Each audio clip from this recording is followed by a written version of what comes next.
संत रामपाल जी महाराज एक अजिहे महान संत जिन्हां ने अपनी सत भगती, तत्व ज्ञान, करुणा ਅਤੇ सेवा ਦੇ बल ਤੇ समाज विच नवी मिसाल कायम कीती है। संत रामपाल जी महाराज जी दे अगवाई विच उन्हां दे सारे सतलोक आश्रम तो समाज कल्याण दे अद्भुत कारजां ने समाज नूं सुनहरे भविख दी एक नवी उम्मीद दिखाई है। संत रामपाल जी महाराज जी तो नाम दीक्षा लैण तो बाद ਲੱਖਾਂ लोकां दियां लाइलाज बीमारियां जिवें कैंसर ਅਤੇ एड्स आदि ठीक होईयां। संत जी दे ज्ञान तो प्रेरित होके उन्हां दे अनुयायियां ने ਲੱਖਾਂ यूनिट खून दान किया।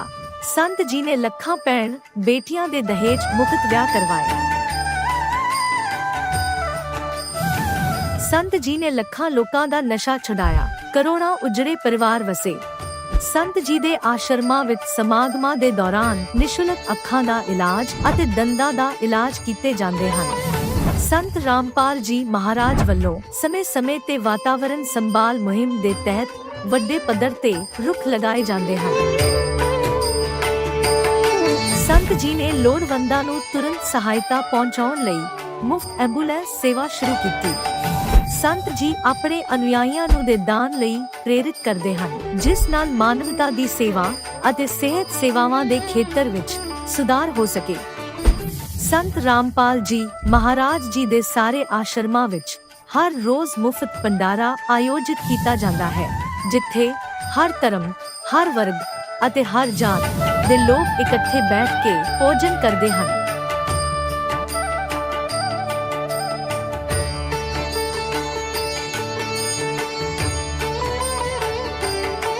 संत रामपाल जी महाराज दे आश्रमां विच हजारां बुजुर्गां नूं सन्मान ਅਤੇ ਪਿਆਰ ਨਾਲ ਜੀਵਨ ਜਿਉਣ ਦਾ ਮੌਕਾ ਮਿਲਦਾ ਹੈ। ਉਹਨਾਂ ਦੇ ਖਾਣ, ਰਹਿਣ ਅਤੇ ਸਿਹਤ ਦੀ ਪੂਰੀ ਜ਼ਿੰਮੇਵਾਰੀ ਸੰਤ ਰਾਮਪਾਲ ਜੀ ਮਹਾਰਾਜ ਚੱਕਦੇ ਹਨ।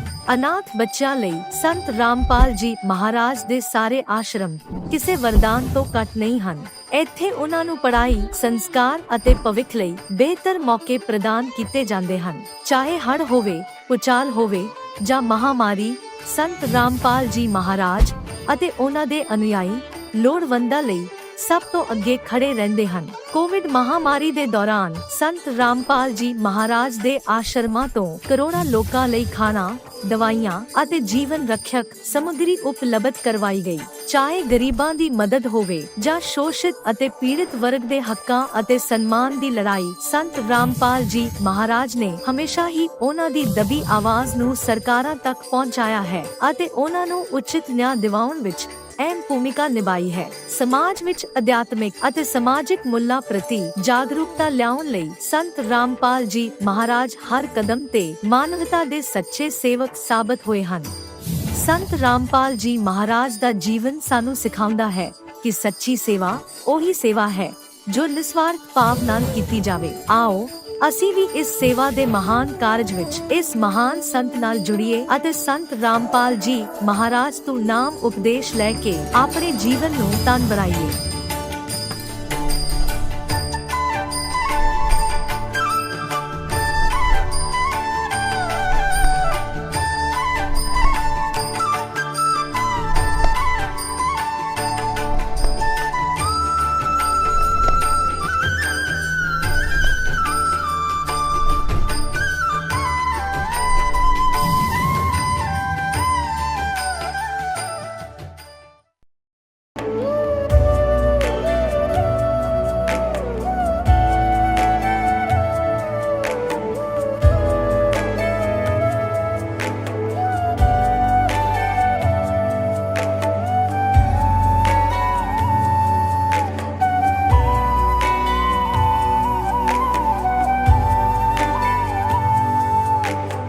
कौन ब्रह्मा का पिता है, कौन विष्णु की मां, शंकर का दादा कौन है, हमको दे बता। ये जानने के लिए कृपया सुनिए जगत गुरु तत्वदर्शी संत रामपाल जी महाराज के अमृत वचन सर्व पवित्र धर्मों के पवित्र शास्त्रों के आधार पर।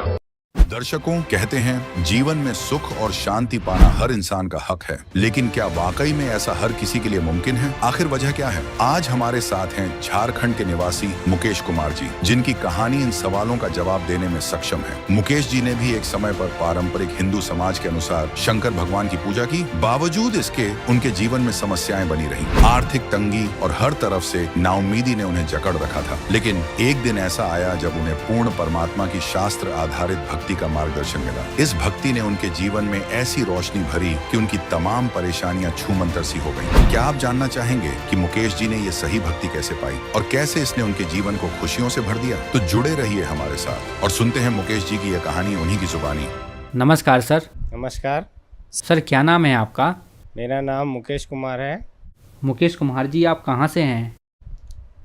झारखंड हजारीबाग ज़िले से हूँ। मुकेश कुमार जी, संत रामपाल जी महाराज जी से नाम उपदेश आपने कब लिया? संत रामपाल जी महाराज से हमने 2015 में नाम दीक्षा ली।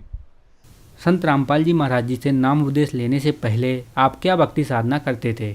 यही सब संसारिक जो है ब्रह्मा विष्णु महेश की सब साधना करते थे, उन्हीं को करता था और शिव जी को मैं इष्ट मानता था। सर, जैसा कि आपने बताया कि आप देवी देवताओं की पूजा करते थे और शिव जी को अपना इष्ट मानते थे, तो फिर क्या कारण बना कि आप संत रामपाल जी महाराज जी की शरण में आए?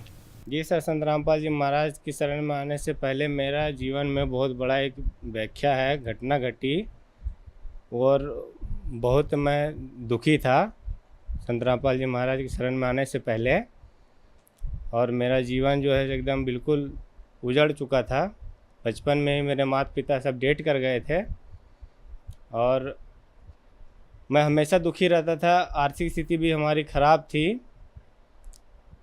तो हम 14 साल की उम्र में बाहर चले गए काम वूम करने के लिए, अपना गाड़ी वगैरह सीखने के लिए। तो उसी समय हमको संत रामपाल जी महाराज का शिष्य एक मिला, जिसके माध्यम से हमको ज्ञान गंगा पुस्तक मिली। फिर जो है सो मैं उनको ना मान करके, और मैं संसारिक दृष्टि से मैं करता था, नशे का बहुत आदी था। गांजा वांजा बहुत पीता था। हम इतना पीते थे गांजा कि 10 चिलम पी जाते थे सारा दिन में। और नशा का बहुत आदी थे, मांस वगैरह खूब खाते थे। फिर भी जैसे तैसा गुरु जी की देर से चलता रहा। मतलब हमको पता नहीं था गुरु जी के बारे में, फिर भी ज्ञान गंगा हमको मिल चुकी थी और ज्ञान थोड़ा थोड़ा हमको समझ में आ रहा था, जिसके कारण से फिर हम घर आ गए। हमारी शादी होनी थी, जगत के हिसाब से हमारा शादी हुआ। और फिर जो है सो हम आगे अपना ज्ञान गंगा पुस्तक को पढ़ना चालू किया। तो उसके बाद में फिर क्या है कि गुरु जी का हम बहुत ज़्यादा फिर मोबाइल में देखने लगे वीडियो वगैरह। फिर हमने संत रामपाल जी महाराज से नाम दीक्षा लिया। संत रामपाल जी महाराज जी से नाम उपदेश लेने के बाद क्या आपको कोई लाभ भी मिले? जी सर, हमको बहुत ज़्यादा लाभ मिले हैं संत रामपाल जी महाराज से जुड़ने के बाद में। नाम दीक्षा लेने के बाद में ये हुआ कि हमारा एक बच्ची थी, 6 महीना की थी। उस समय हम नाम लिए थे, बाहर में चले गए थे। पहले मशीन चलाते थे हम, तो मशीन में चले गए थे। उस समय हमारी वाइफ घर पे थी अकेली और 6 महीना का हमारा बच्चा था, जो कि चलते चलते कुएं के पास चला गया। बच्ची चली गई और वो कुएं में गिरने वाली थी और गुरुजी ने उसको रोक के रखा, कुएं में गिरने नहीं दी। तो इस चमत्कार को देख करके मेरी भगत मती संत रामपाल जी महाराज से नाम दीक्षा ली और वो भी भक्ति स्टार्ट करी। फिर धीरे धीरे हमारी भक्ति बढ़ते गई आगे और जो है सो परमात्मा का चमत्कार होते रहा। फिर ऐसा हुआ एक बार कि हमारी बच्ची का झूला लगा हुआ था, वहाँ से भी बच्ची गिर गई थी। 1 महीना की थी उसी समय। उस समय हम नाम दीक्षा नहीं लिए थे गुरुजी से। उससे पहले ही गुरुजी ने हमारी बच्ची को एक बार पहले ही जीवन दान दे चुके थे। उसके बाद में फिर क्या हुआ कि एक बार जब हमारा जो है उधर बाहर का सफ़र ख़त्म हो गया, हम घर पे ही रहने लग गए। फिर लॉकडाउन हो गया बीच में, ऐसा एक बार हो गया अबर कोरोना काल में। तो हम बैठ गए थे घर पे, हमारा नौकरी वगैरह सब बंद था घर पे। स्थिति थोड़ा आर्थिक स्थिति ख़राब हो गई थी। तो फिर हमने गुरुजी से प्रार्थना लगाया संत रामपाल जी महाराज से। तो वहाँ से प्रार्थना में आदेश आया कि गुरुजी परमात्मा बोले कि परमात्मा दया करेंगे। गुरुजी बोले बेटा भक्ति करते रहो।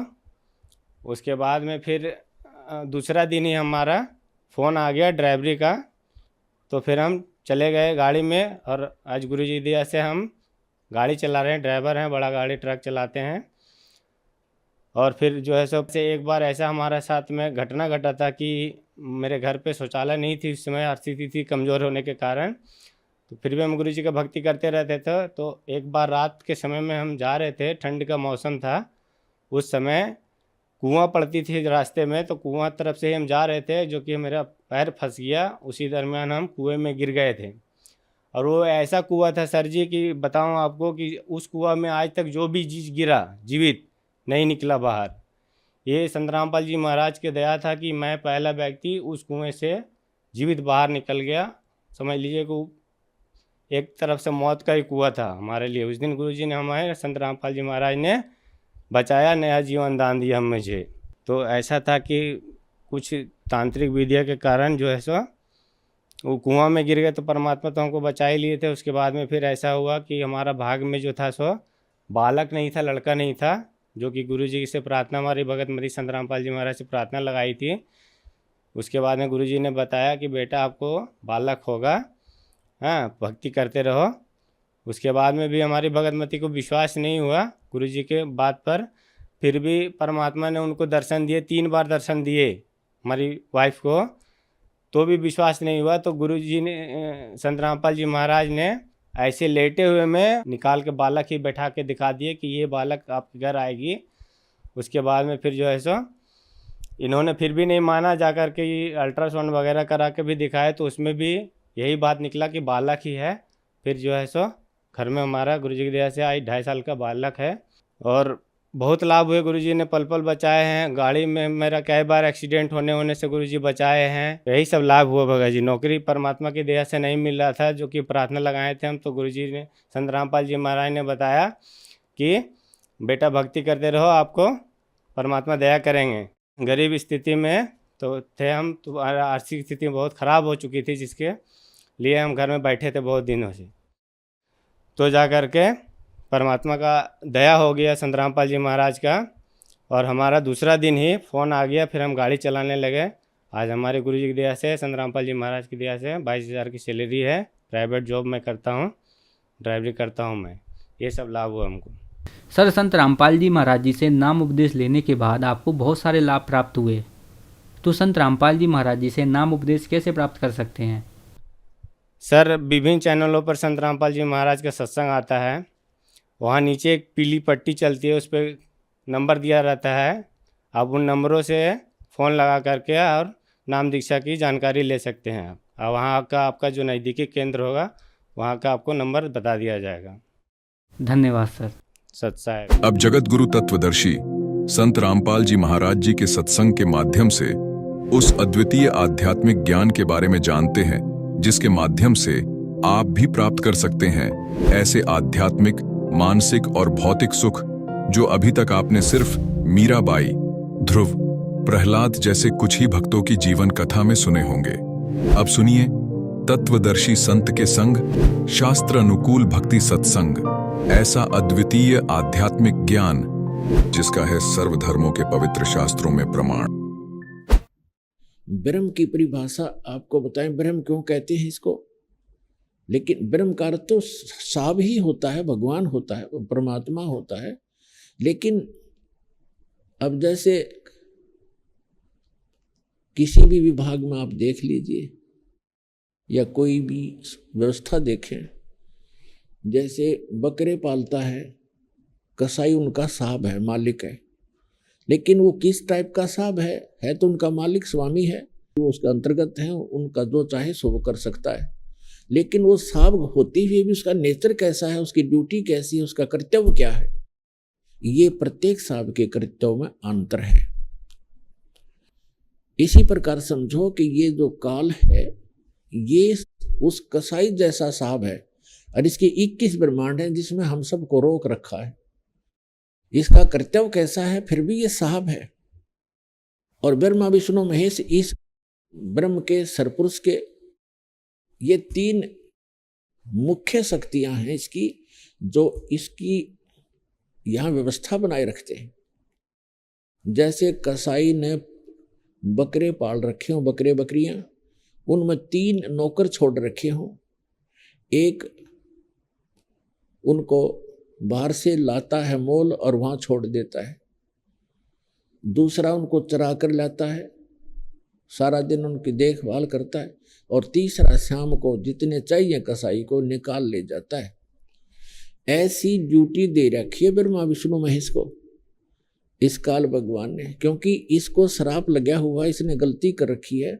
1,00,000 मानव शरीरधारी प्राणियों के ये शरीर से निकले हुए गंध को नित आहार करता है। ऐसे ही ये जैसे ब्रह्मा जी से प्रेरित होकर किसी भी प्राणी इसके रजोगुण प्रभाव से संतानों उत्पत्ति करते हैं, श्री विष्णु जी सतिथि बनाए रखते हैं और शंकर जी हमें मारकर इस काल कसाई के पास भेज देते हैं। ये व्यवस्था यहाँ की है। और फिर भी ये स्वामी है, साहब है, ब्रह्म है, मालिक कहलाता है। अब जैसे हमने देखा, जैसे कोई जैसे एसपी ऑफिस में जो भी स्टाफ काम करता है तो उनके लिए वो बार बार ये नहीं कहते कि एसपी साहब ने ऐसे बोला है। उसके जो हेड क्लर्क, अन्य जितने भी क्लर्क या कोई और जो कर्मचारी होते हैं, एक दूसरे से कहते हैं कि साहब ने ऐसे बोला है। उनके लिए अंडरस्टूड है साहब मतलब एसपी साहब, वो बार बार एसपी साहब नहीं कहते। इसी प्रकार ये ब्रह्म जो है किस ब्रह्मांड का मालिक है और ये कैसा मालिक है, इसकी ड्यूटी कर्तव्य क्या है, नेचर क्या, स्वभाव कैसा है, इसके कर्म कैसे हैं, ये आपको बता दी। ये फिर भी साहब है।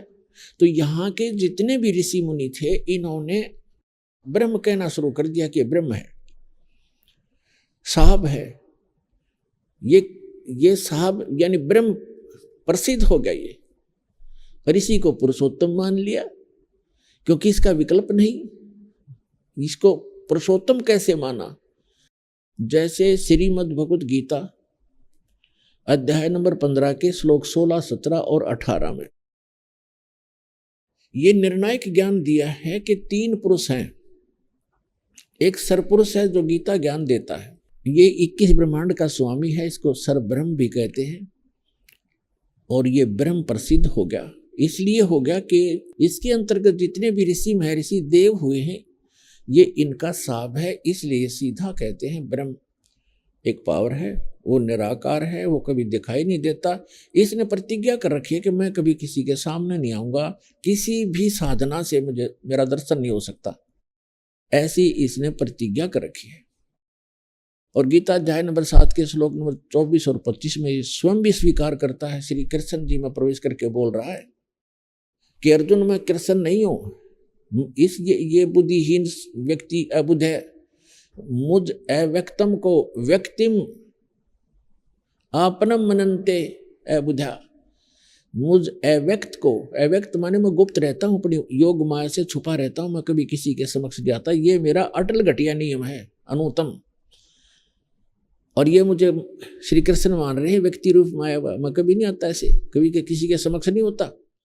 गीता अध्याय नंबर 11 के श्लोक नंबर 47 और 48 में कहता है कि अर्जुन जो आपने ये मेरा रूप देखा विराट, ये है मेरा ओरिजिनल रूप, ये असली रूप मेरा ये है काल का। और मेरे इस रूप, मेरे दर्शन इससे पहले ना आप किसी को हुए, आपसे पहले, और ना आगे हो सकते, ना किसी जप से, ना तप से, ना किसी वेदों में वर्णित विधि से, ना किसी क्रिया से। इस मेरे दर्शन नहीं कर सकता, इस रूप के दर्शन नहीं कर सकते। रूप के दर्शन करना मतलब भगवान प्राप्ति। तो वेदों में वर्णित विधि से परमात्मा प्राप्ति नहीं हुई। इन ऋषि महर्षियों ने झक मार लिए, समाधि लाला देख ली, और ओम का नाम इनका टॉप मोस्ट मंत्र है, फाइनल मंत्र है, इसका जाप करके देख लिया, ये वेदों में लिखा है। तो वेदों में वर्णित विधि से ये कहता मैं मिलूंगा ही नहीं किसी से। तो इन्होंने आप पर डिफाइन कर दिया, गॉड इज फॉर्मलेस, परमात्मा निराकार है। तो यहां जो प्रसंग चला है कि ये इसके अंतर्गत सभी के लिए साफ प्रसिद्ध हो गया, ब्रह्म हो गया, ब्रह्म है, सर्वशक्तिमान है। इस 21 ब्रह्मांड के लिए सर्वशक्तिमान है ही ये। गीता अध्याय नंबर 15 के श्लोक 16 में दो पुरुष बताए, सरपुरुष और अक्षरपुरुष। सरपुरुष बता आपको बता दिया, ये सरब्रह्म कहो, ब्रह्म कहो, 21 ब्रह्मांड का स्वामी है, ये काल कहो, ज्योति निरंजन कहो, ब्रह्मा विष्णु महेश जी का पिता कहो। और 7 संग ब्रह्मांड का स्वामी है अक्षर पुरुष। एक ब्रह्मांड में जो आपको सामग्री बता दी, ये इतनी ही है प्रत्येक में। गीता अध्याय नंबर 15 के श्लोक नंबर 16 में दो पुरुष बताए, सरपुरुष और अक्षर पुरुष। फिर बताया कि इन दोनों के अंतर्गत जितने भी प्राणी हैं वो सब नाशवान है, स्थूल शरीर उनके नाशवान है। जीवात्मा तो वैसे किसी की नहीं मरती, चाहे पशु है चाहे पक्षी है, तो ये स्वयं भी नाशवान है, दोनों सरपुरुष और अक्षर पुरुष। और इनके अंतर्गत जितने प्राणी हैं वो भी नाशवान। अब गीता अध्याय नंबर 15 के श्लोक नंबर 17 में तुरंत कहा है कि उत्तम पुरुष है तू अन्य। पुरुषोत्तम, पुरुषोत्तम, पुरुष माने परमात्मा, उत्तम माने श्रेष्ठ। वो श्रेष्ठ परमात्मा तो इन दोनों से अन्य है, सरपुरुष और अक्षर पुरुष से। और वही परमात्मा कहा जाता है परमात्मा। अब परमात्मा की डेफिनेशन आपको बताएंगे। वो परमात्मा कहा जाता है और वही तीनों लोकों में प्रवेश करके सबका धारण पोषण करता है। अब गीता अध्याय नंबर 8 के श्लोक नंबर 1 में अर्जुन ने पूछा कि हे भगवान, आपने 7वें अध्याय के 29वें श्लोक में जिस तत्परम के विषय में कहा है कि उस तत्परम को जानकर, सारे अध्यात्म ज्ञान को समझकर और सभी कर्मों से परिचित प्राणी केवल जरा और मरण से छूटने का, मोक्ष पाने का ही प्रयत्न करता है। यह संसार की किसी वस्तु की डिमांड नहीं रखता, इच्छा नहीं रहती। तो किम तत्परम, 8वें अध्याय के प्रथम मंत्र में अर्जुन ने पूछा गीता जी में कि किम तत्परम, वो तत्परम कौन है, क्या है। 8वें अध्याय के 3रे श्लोक में गीता ज्ञानदाता ने कहा कि वो परम अक्षर ब्रह्म है, यानी गीता ज्ञानदाता से अन्य है वो। तो गीता अध्याय नंबर 15 के श्लोक नंबर 17 में उस परम अक्षर ब्रह्म के बारे में बताया कि उत्तम पुरुष है तू अन्य, परमात्मा इति उदारत ये लोक तर्यमाविश्य विवृति अवैश्वर। गीता अध्याय नंबर 15 के श्लोक नंबर 18 में गीता ज्ञानदाता कहता है कि जितने प्राणी मेरे अंतर्गत हैं 21 ब्रह्मांड में, उनसे मैं श्रेष्ठ हूं, उनसे तगड़ा हूं, उनसे शक्तिशाली हूं। इसलिए मैं लोक और वेद में, लोक वेद में, लोक इस 21 ब्रह्मांड का भी एक लोक कहलाता है। जैसे एक राज्य है, स्टेट, और पूरा भारत में 30 लगभग 29 राज्य हैं, ये सारा मिलाकर भी देश है। तो ये क्या कहता है कि मेरे 21 ब्रह्मांड में जितने भी प्राणी हैं यो मेरा लोक है। और वेद के जानने वालों ने ब्रह्म और वेद ओम नाम का जाप फाइनल मान रखा। तो ये कहता है कि ये एक दंत कथा है, लोक वेद है। जैसे हम लोक वेद के आधार से ब्रह्मा विष्णु महेश जी को अविनाशी मानते थे, इनके कोई माता पिता नहीं थे। ये थी दंत कथा, लोक वेद जो सत्य नहीं था, यथार्थ ज्ञान के विपरीत था। तो यहां ये कहता है लोक वेद के आधार से, दंत कथाओं के आधार से मैं पुरुषोत्तम प्रसिद्ध हूं, क्योंकि मैं जितने प्राणी मेरे अंतर्गत है इनसे श्रेष्ठ हूं, इनसे तगड़ा हूं, मजबूत हूं, इसलिए मैं पुरुषोत्तम प्रसिद्ध हूं। लेकिन उसने 15वें अध्याय के 17वें श्लोक में स्पष्ट कर ही दिया है कि उत्तम पुरुष है तू अन्य। उन दोनों से, सरपुरुष और अक्षर पुरुष से कोई और है श्रेष्ठ परमात्मा। और 8वें अध्याय के 3रे श्लोक में भी स्पष्ट कर दिया कि वो परम अक्षर ब्रह्म है। और 18वें अध्याय के 62वें श्लोक में गीता ज्ञानदाता स्वयं कह ही रहा कि अर्जुन तू सर्वभाव से उस परमेश्वर की शरण में जा, उसकी कृपा से तू परम शांति को और सनातन परम धाम को प्राप्त होगा। और गीता अध्याय नंबर 2 के श्लोक नंबर 12 में, गीता अध्याय नंबर 4 के श्लोक नंबर 5 और 9 में, गीता अध्याय नंबर 10 के श्लोक नंबर 2 में ये स्वयं का स्वीकार करता है कि अर्जुन तेरे और मेरे बहुत जन्म हो चुके हैं। गीता ज्ञानदाता, तू नहीं जानता, मैं जानता हूं। और मेरी उत्पत्ति को ये देवता लोग भी नहीं जानते, क्योंकि ऋषि नहीं जानते, क्योंकि ये मेरे से उत्पन्न हुए। तो 21 ब्रह्मांड में जो भी प्रजा है ये सारी ब्रह्म से ही उत्पन्न हुई है। और दुर्गा और इसके संयोग से फिर आगे नर नारी करके अपने आप परिवार बनते चले गए। तो यहां जो प्रसंग चल रहा है कि ये कितना प्रभु है, कितना स्वामी है, ये परिभाषा बता रहे हैं आपको प्रभु की, स्वामी की। तो 21 ब्रह्मांड का स्वामी ये ब्रह्म है। यहां जन्म और मृत्यु सदा बनी रहेगी। इसको श्राप लगा हुआ है 1 लाख मानव शरीरधारी प्राणियों का आहार करने का, जिसके लिए इसने व्यवस्था कर रखी है। जन्म और मृत्यु सदा रहेगी इसके लोक में। यहां से निकल जाएंगे उस परम पिता परमात्मा के बताए मार्ग अनुसार साधना करके मर्यादा में रहते हुए हम यहाँ से निकल जाएंगे, तो फिर ऐसे स्थान पर चले जाएंगे जहाँ जन्म मृत्यु नहीं होती। यहाँ तो आपने जाना पड़ेगा। आप चाहे अपने आप को कितना ही व्यवस्थित मान रहे हो और कितना सुख मान रहे हो बेटे और बेटियों का, कार और कोठियों का, ये आपकी नहीं है। आपका कब समझ में आवेगी ये तो आपकी भक्ति और आपकी आस्था पर निर्भर करता है। ये स्थान आपका नहीं है। आज याद कर लो, और चाहे फिर जिस दिन वो टाइम आओगा आपका जाने का फिर याद कर लियो। उस समय कुछ नहीं बनेगा। जिस समय आप जाने के समय याद करोगे सचमुच ठीक कहा करते, आज तो कुछ भी नहीं अपना, लेकिन उस समय कुछ नहीं बन पाएगा। इसको पहले याद रखना पड़ेगा। और ये सच्चाई है। सत्य को स्वीकार करने में हानि नहीं होती, लाभ ही होता है।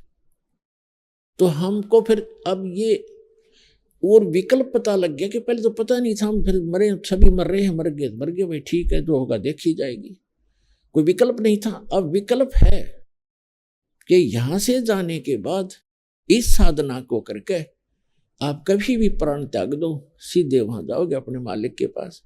और वहां जाने के बाद सुख है।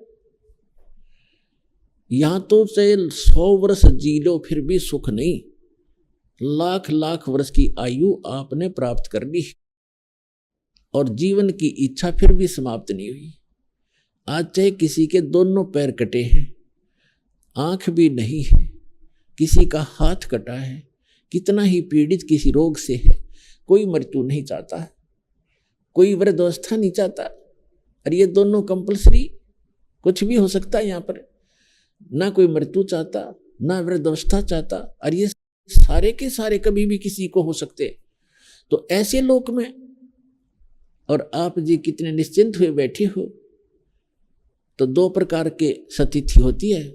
एक तो जिसने नशा कर रखा हो, या दूसरा कति बालक हो जिसको पता ही नहीं, तो जो क्रियाएं कर रहा है इसकी हानि कितनी होगी, लाभ कितना होगा। तो आप जिसने नशा कर रखा है वो विज्ञान से उतर जाएगा और ज्ञान से ही वो बालक बुद्धि समाप्त होगी। हम किस आस्था पर जी रहे हैं, किस उद्देश्य को लेकर जी रहे हैं। कोठी बना लूं, कार बना लूं, बैंक बैलेंस बना दूं, 4 प्लाट खरीद लूं, कल मृत्यु हो जाए, प्लाट ने सिर में मार लेना, परसों कुत्ता बना फिरेगा वहीं धूम लगवा के। तो ये बातें परमात्मा कहते हैं याद रखने की है। ये बातें कहन सुन की नहीं, ये कर पाड़न की है।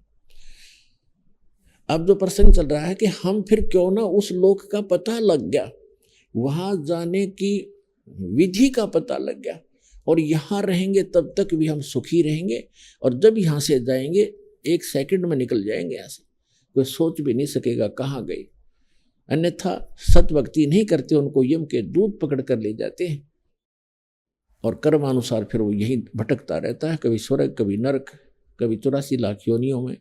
शुभ कर लिए, अच्छे कर्म कर गया, कोई तपस्याएं कर ली तो राजा बन गया, राजा बनकर सारे कर्म फोड़े, शिकार खेले, बुरे करे, सारी शराब स्वरूप पीवे, प्रजा को दुखी करे अपने स्वार्थवश, पता नहीं कितने सेनाएं मरवा देता है, फिर वो गधा बनता है, धक्के खाता फिरता है।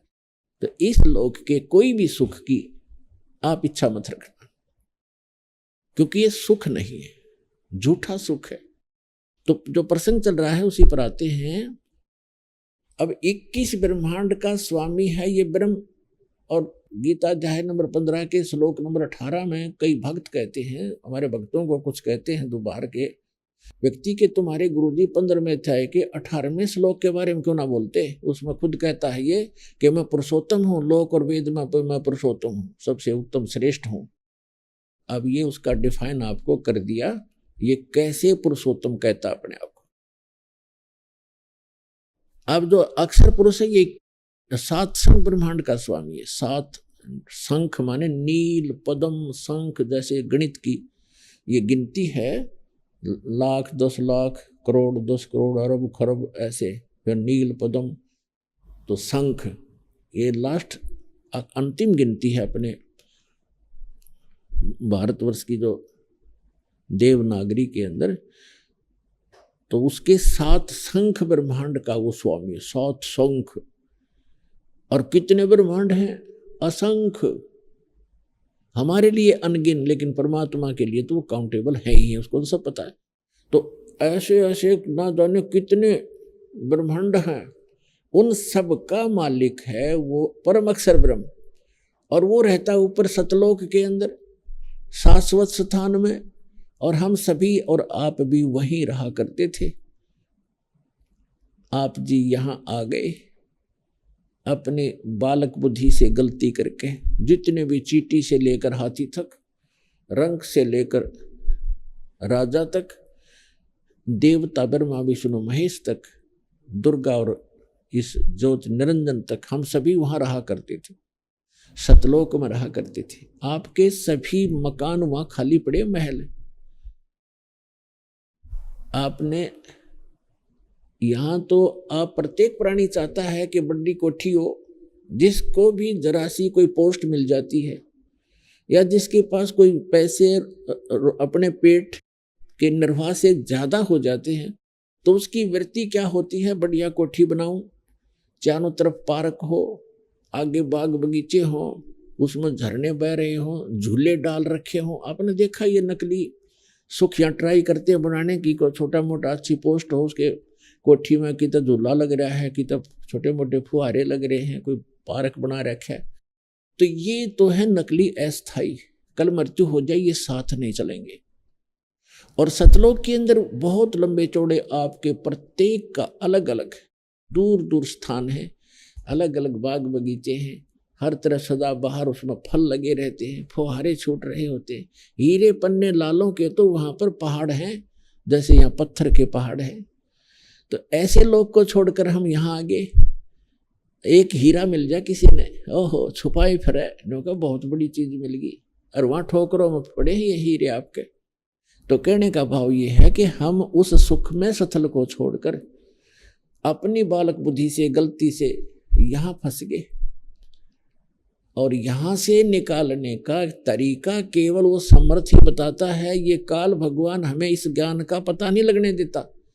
परमेश्वर ने जब हम गलती करके आए थे, उसी समय कुछ समय के उपरांत ये पूरा ज्ञान, सूक्ष्म वेद इंक्लूडिंग चारों वेद, ये सारा ज्ञान भेज दिया था, फैक्स कर दिया था इस काल यानी सर्वपुरुष ज्योत स्वरूपी निरंजन के अंतःकरण में।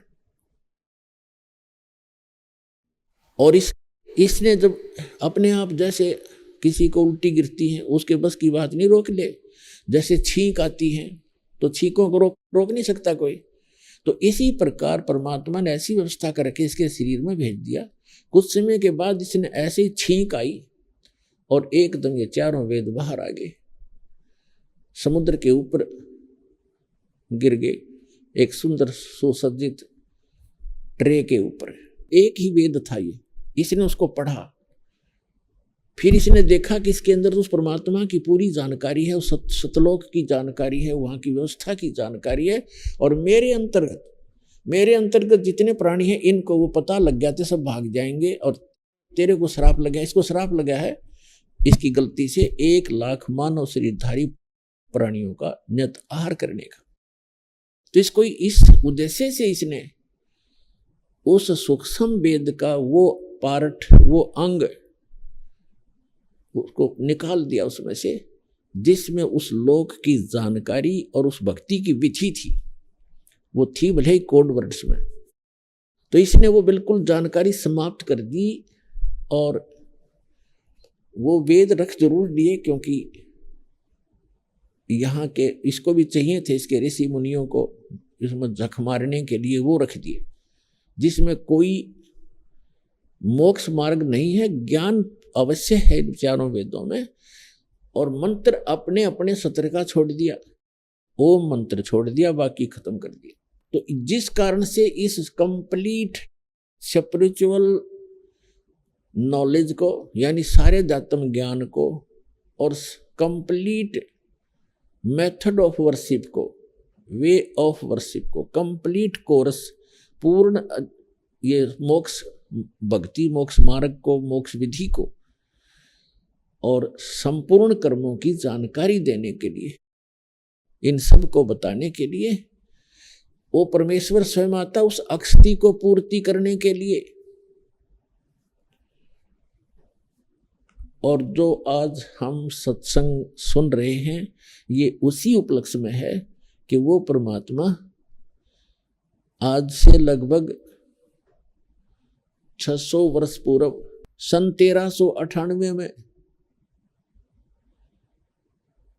वो परमात्मा सतलोक से अपने निज स्थान से सुखमय स्थान को छोड़कर अपनी आत्माओं के लिए, आपके लिए भटक रहे हैं भगवान। वहां से चलकर यहाँ भारतवर्ष की नगरी काशी में एक लहर तारा नामक तालाब के अंदर एक कमल के फूल के ऊपर आकर विराजमान हो गए सतलोक से चलकर। और फिर वहां से एक नीरू नीमा नाम के जो निसंतान थे पति पत्नी वो उठा ले गए। परमात्मा की परवरिश की लीला उन्हीं के माध्यम से हुई और वो जुलाहे थे, कर्म से जुलाहे थे, जिस कारण से परमात्मा भी जुलाहा कहलाए। वो भी वही कर्म करते थे, क्योंकि परमात्मा जैसे बहुत बार दास बताता रहा है कि परमात्मा हमारी 3 स्थिति में हम सबकी केयर टेक करता है, देखभाल करता है। एक स्थिति में तो परमात्मा सतलोक में एक बहुत बड़े गुम्बज के अंदर मंदिर नुमा एक बहुत बड़ा गुम्बज है, उसके मध्य में एक सिंहासन पर विराजमान है, तख्त पर, सिंहासन पर, तख्त पर, और सिर पे मुकुट है मालिक का, ऊपर एक बहुत बड़ा सफेद छत्र है। वहां जैसे राजा विराजमान होते हैं ऐसे बैठे हैं और उनके एक रोमकूप में करोड़ सूर्य करोड़ चंद्रमा मिला दे, इतनी रोशनी उनके एक रोमकूप की समझो, और पूरी बॉडी की कितनी होगी अंडरस्टूड है। एक स्थिति तो वो है, और इसका प्रमाण वेदों में भी है। ऋग्वेद मंडल नंबर 9 सूक्त 1 मंत्र 8 और 9 में 8 में कहा है कि वो 3 स्थिति के शरीर के माध्यम से परमात्मा आपको संभालता है, धारण पोषण करता है। और दूसरी स्थिति उसकी है कि वहां से चलकर आता है, एक शिशु रूप धारण कर लेता है, अपने रूप को हल्का करके हल्के तेज पुंज का बना के एक शिशु रूप धारण करके कमल के फूल पर विराजमान होते हैं। प्रत्येक युग में ये लीला करते हैं। वहां से उनको निसंतान दंपति उठा ले जाते हैं। धीरे धीरे उसी व्यवसाय में जिस कर्म को वो करते थे उसी कर्म को करते हुए परमात्मा हमें ये दिखाते हैं कि परमात्मा पाने के लिए, सतलोक जाने के लिए हमने गढ़े धन की आवश्यकता नहीं है। फिर भी आपके संस्कार में ज्यादा भी है तो उसको सदुपयोग करें, दुरुपयोग ना करो, उसमें भूला नहीं। परमात्मा की भूल नहीं गिरनी चाहिए, चाहे कितना धनी हो, चाहे कितनी बड़ी पोस्ट हो। उसको याद रखना चाहिए कि मृत्यु भी होती है, यहाँ से जाना भी होता है, तो तब फिर वो व्यक्ति गलती नहीं करता। तो दूसरी स्थिति ये परमात्मा के वो चारों युगों में आते हैं और ऐसी लीला करते हैं। और तीसरी स्थिति ये है कि वो जब चाहे कभी भी एक साधु महात्मा का रूप बना करके या कोई भी रूप बना करके अच्छी आत्माओं को मिलते हैं, उनको सत उपदेश देते हैं, सतलोक ले जाते हैं, वापस छोड़ते हैं, उनको अपने से परिचित कराते हैं। फिर वो महापुरुष परमात्मा को साक्षात देखकर वहां जहां वो रहता है उस सारी व्यवस्था को देख करके और जो विधि वो बताता है उनको भक्ति करने की, क्योंकि वो जगत गुरु भी है, तो वो संत उसी साधना को करते हैं जो भगवान बताते हैं, ऊपर से देख कर भी आते हैं। फिर वो आंखों देखा वर्णन भी अपनी अमृतवाणी रूपी एफिडेविट लिख जाते हैं, और जो साधना वो करते हैं वह भी वर्णित कर देते हैं, लेकिन उसको हम समझ नहीं पाए क्योंकि हम दूसरे रंग में अज्ञान से परिपूर्ण होते हैं और अन्य साधना करके ही हम अपना मोक्ष समझते रहते हैं, जिस कारण से हम परमात्मा और परमात्मा से परिचित महापुरुषों के अमृतवाणियों को नहीं समझ सके और ना सदग्रंथों को समझ सके। उनमें से किन किन को मिले हैं भगवान, जो तीसरी सतिथि में आते हैं कि कभी भी आकर के किसी साधु संत महात्मा का रूप बना करके किसी भी अच्छी आत्मा, दृढ़ आत्मा, अच्छी भक्त को, दृढ़ भक्त को मिलते हैं और उनको तत्व ज्ञान, यथार्थ ज्ञान से परिचित कराते हैं। तो उनमें से कौन कौन है जो दास के नॉलेज में है? आदरणीय धर्मदास साहिब जी बांधवगढ़ वाले, आदरणीय मलुकदास साहिब जी, आदरणीय नानक साहिब जी जो सिख धर्म के प्रवर्तक हैं, जिनको भगवान सीधे आके जिंदा महात्मा के रूप में मिले हैं इस कलयुग में। आदरणीय दादू साहिब जी, आदरणीय गरीबदास साहिब जी गांव छुड़ानी, जिला झज्जर हरियाणा वाले, आदरणीय गीसा दास साहिब जी गांव खेखड़ा, अब तो जिला बागपत हो गया बताते हैं, पहले जिला मेरठ था, उत्तर प्रदेश वाले। और आदरणीय स्वामी रामानंद जी ब्राह्मण थे, पंडित, बड़े विद्वान, वेदों के और गीता के माने जाते थे, काशी में रहते थे, 5 वर्ष की आयु में परमात्मा उनको मिले थे। तो इन महापुरुषों को परमात्मा मिले और उनको सचखंड लेकर वापस छोड़ा, उस सुख में स्थान पर ले गए जहां के गुणगान ये दास कर रहा है कि वहां जाने के बाद जीव की कभी जन्म मृत्यु नहीं होती, लेकिन वहां जाने की एक विधि है स्थायी स्थान पाने की। वैसे तो सभी महापुरुष गए, उन्होंने सब ने यही कहा कि भगवान हमें यही रख लो, तो परमात्मा ने उनसे कहा कि बच्चों ऐसे नहीं रख सकेंगे, आप जाइए, आपको ऐसे मंत्र देंगे, आप शीघ्र ही धनी हो जाओगे सत भक्ति करके, और उस भक्ति की शक्ति से आप यहाँ आ सकोगे।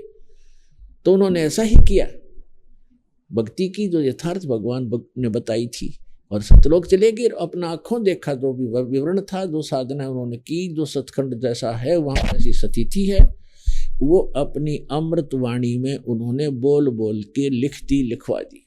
तो उनमें से कौन कौन से हैं वो महापुरुष आपको बता दी। ये महापुरुष हैं जिनको परमात्मा मिले और उस सतलोक में लेकर गए, फिर वापस छोड़ा। उनमें से स्वयं परमात्मा ने जो ज्ञान दिया था वो आदरणीय धर्मदास साहिब जी ने कबीर सागर, कबीर वाणी, कबीर बीजक रूप में उन परमात्मा के द्वारा बोली गई वाणियों को लिपिबद्ध किया, जो सूक्ष्म वेद है, जिसको तत्व ज्ञान कहते हैं, और जिसके विषय में थोड़ा सा हिंट दिया है कि इसमें श्रीमद् भगवद गीता अध्याय नंबर 4 के श्लोक नंबर 32 में उसमें बताया कि अर्जुन, अभी तक मैंने जो तुझे ज्ञान बताया कि कोई तो देवताओं की पूजा करता है, गीता अध्याय नंबर 4 के श्लोक नंबर 25 से 30 तक बताया कि कोई तो देवताओं की पूजा करता है, कोई स्वाध्याय करके संतुष्ट है, कोई केवल योगी बना हुआ है, योग साधना करके, योगासन करके अपने आप को मुक्त मानता है, कोई पान अपान की क्रियाओं को करता है, कोई श्वास की क्रिया करता है, जैसे श्वास बाहर छोड़ रहा है उसको देख रहा है, ध्यान लगा, अंदर लेता है श्वास, उस पर ध्यान रखता है, और कोई स्वाध्याय करता है, कोई अहिंसावादी होकर तीक्ष्ण व्रत करता है, जैसे मुंह पर पट्टी बांध कर नंगे पैरों घूमता है।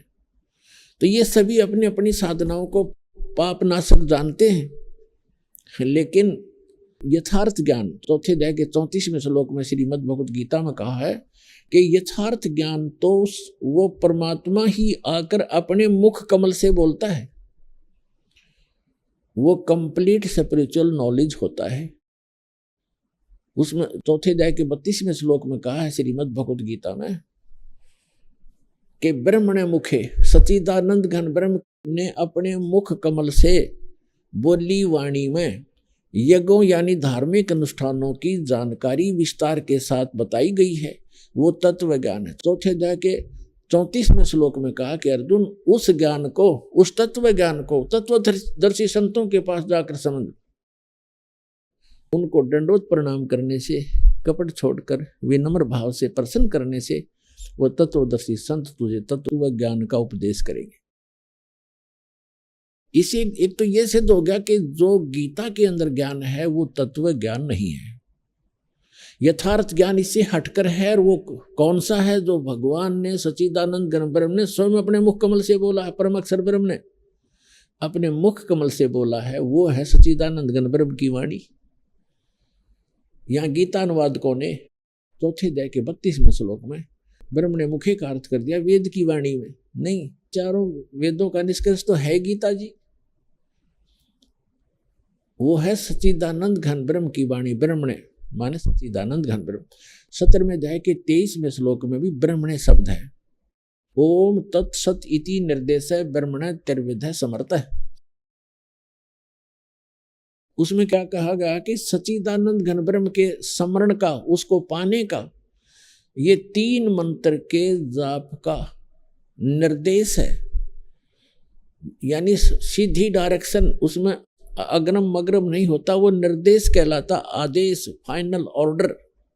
निर्देश mean order, order and direction दोनों होती हैं।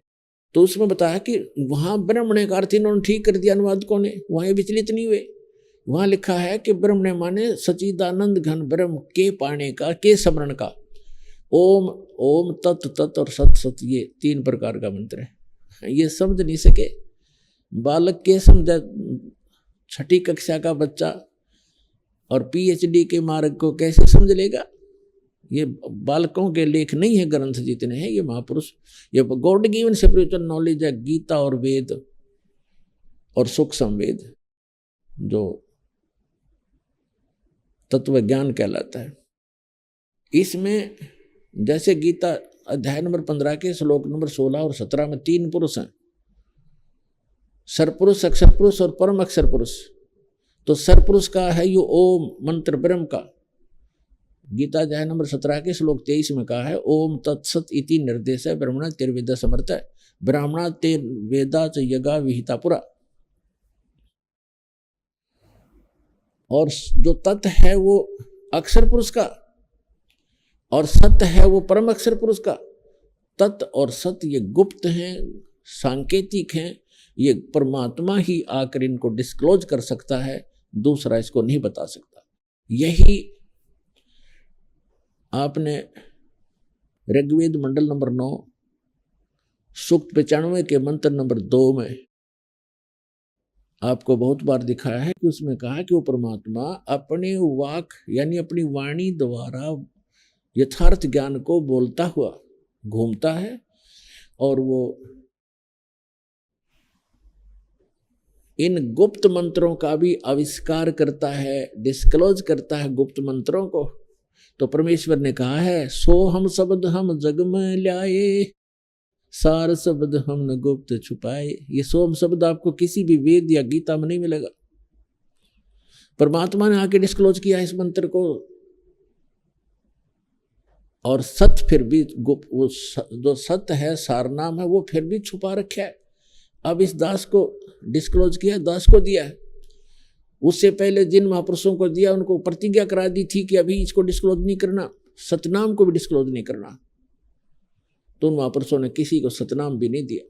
उसके पीछे कारण था कि ये ज्ञान, यही नाम, यही मंत्र यदि इस काल के चलाए पंथियों के पास होते, ये दादा स्वामी पंथ, धन धन सतगुरु पंथ, जय गुरुदेव पंथ, जनोदाला बिहानी पंथ, और ये निरंकारी पंथ, और ये ब्रह्मा विष्णु महेश के पुजारी या कोई दूसरे मजहबों के जैसे मुसलमान धर्म में या ईसाई धर्म में, और सिख धर्म में भी नहीं, क्योंकि गुरु नानक देव जी को तो प्राप्त थे तीनों मंत्र, लेकिन उन्होंने परमात्मा ने उनको मना कर दिया था। धर्मदास जी से कहा था भगवान ने कि धर्मदास मेरी लाख दुहाई, ये मूल ज्ञान, ये तत्व ज्ञान कहीं बार ना जाए। और फिर कहा था धर्मदास मेरी लाख दुहाई, ये सार शब्द कहीं बार ना जाए, ये सतनाम और ये सार नाम अभी डिस्क्लोज मत करना। कहते मूल ज्ञान बाहर जो पढ़ी, बिचली पीढ़ी हंसनी तरही। अब ये वो बिचली पीढ़ी है जिसमें सबको पार करेगा परमात्मा। और यदि यही ज्ञान और यही नाम इन संतों के पास होते, जैसे राधा स्वामी वालों के पास होते, और इनकी जड़ है नहीं, क्योंकि जो शिवदयाल जी थे उनका कोई गुरु नहीं था। आगे थर्बन प्लांट से उस पावर हाउस का कनेक्शन नहीं था, जिस पावर हाउस से आगे सब ने ले रखा कनेक्शन।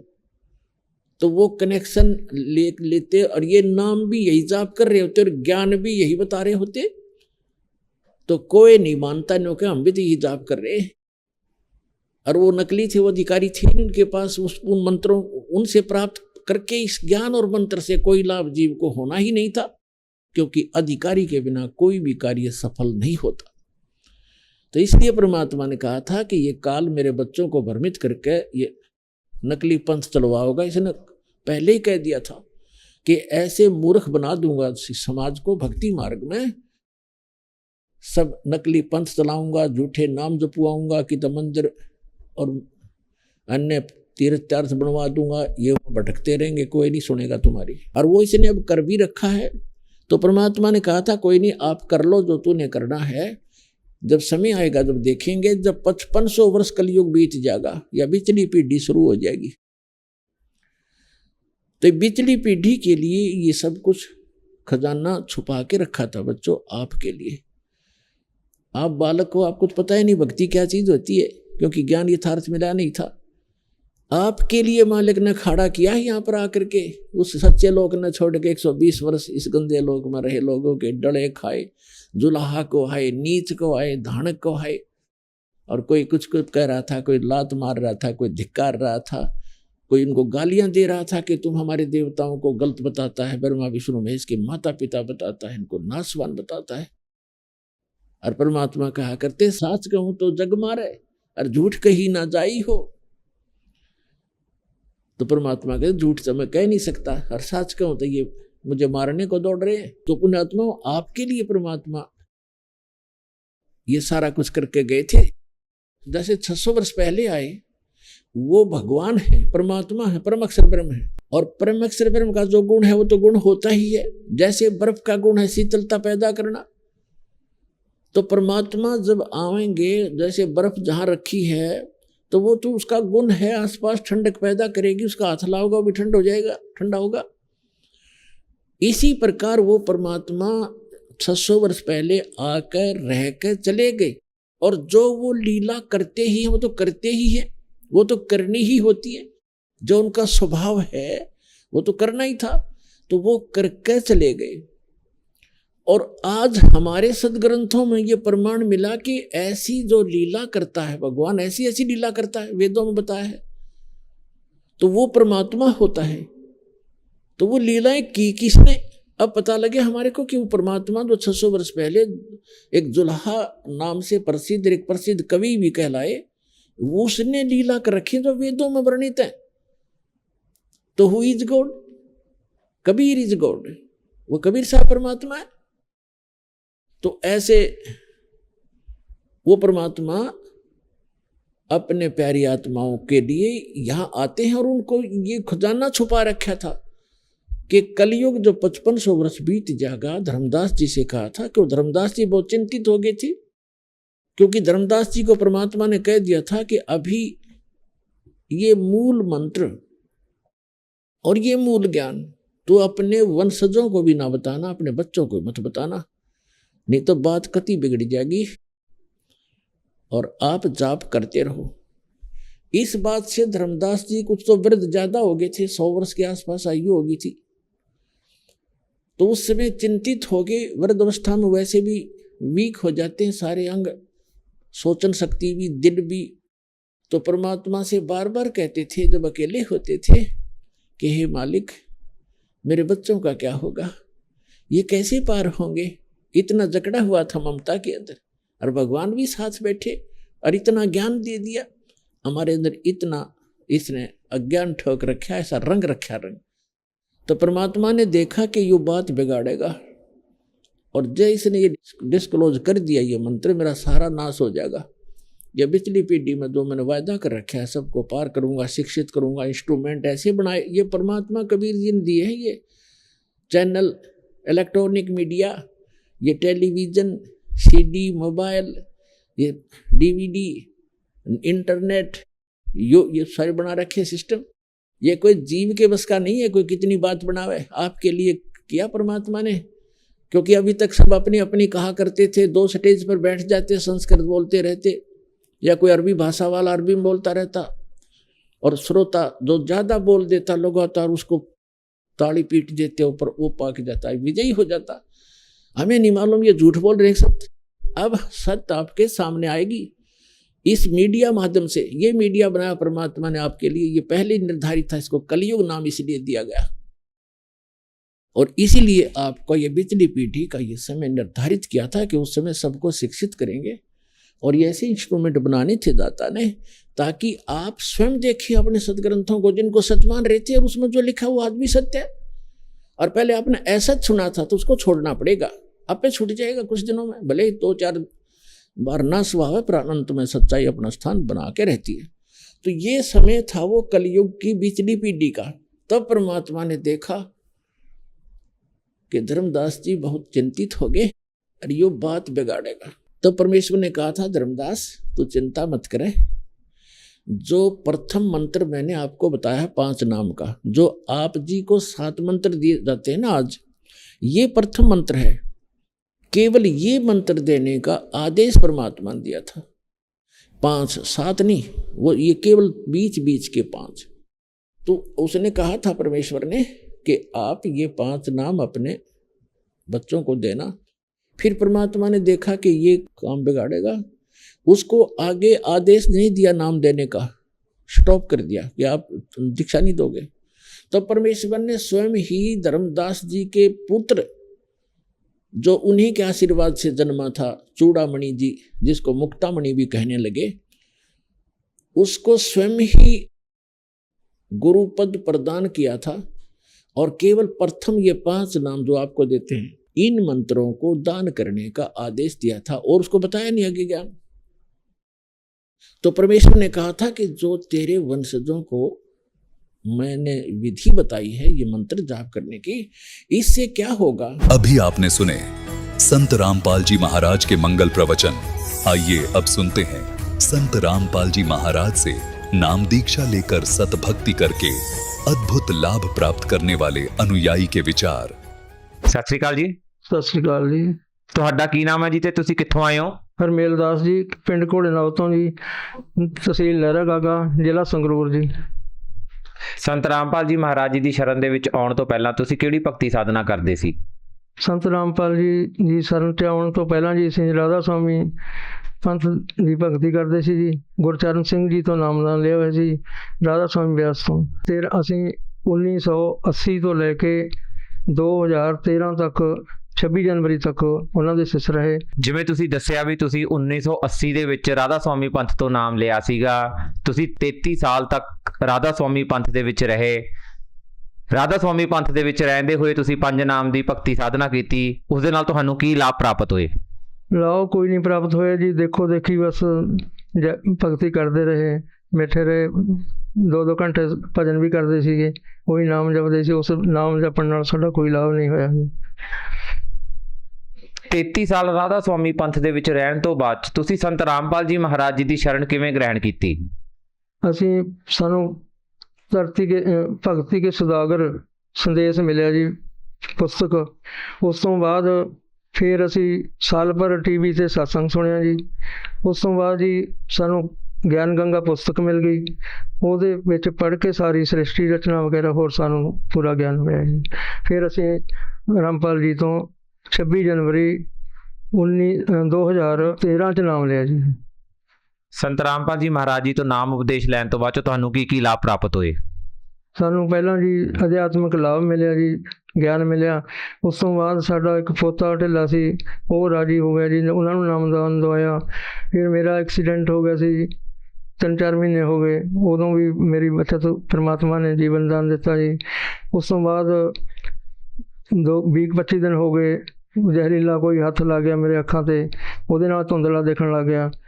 ਅੱਛਾ ਜੀ, ਪਰਮਾਤਮਾ ਕੋਲ ਅਰਦਾਸ ਲਗਾਈ ਜੀ, ਉਹਨਾਂ ਨੇ ਬਖਸ਼ਿਆ ਵੀ ਨਾਮ ਜਪੋ ਬੇਟਾ, ਤੇ ਇਹ ਬਿਨਾਂ ਆਪਰੇਸ਼ਨ ਤੋਂ ਜਾਂ ਬਿਨਾਂ ਕਿਸੇ ਇਲਾਜ ਤੋਂ ਠੀਕ ਹੋ ਜਾਣਗੇ ਜੀ।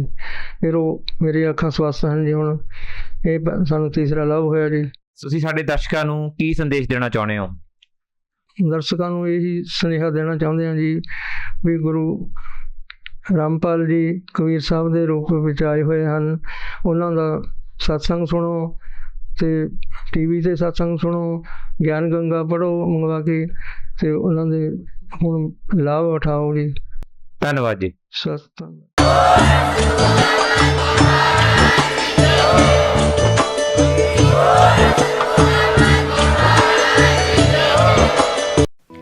आप सुन रहे थे जगत गुरु तत्वदर्शी संत रामपाल जी महाराज के मंगल प्रवचन। अधिक जानकारी के लिए संपर्क करें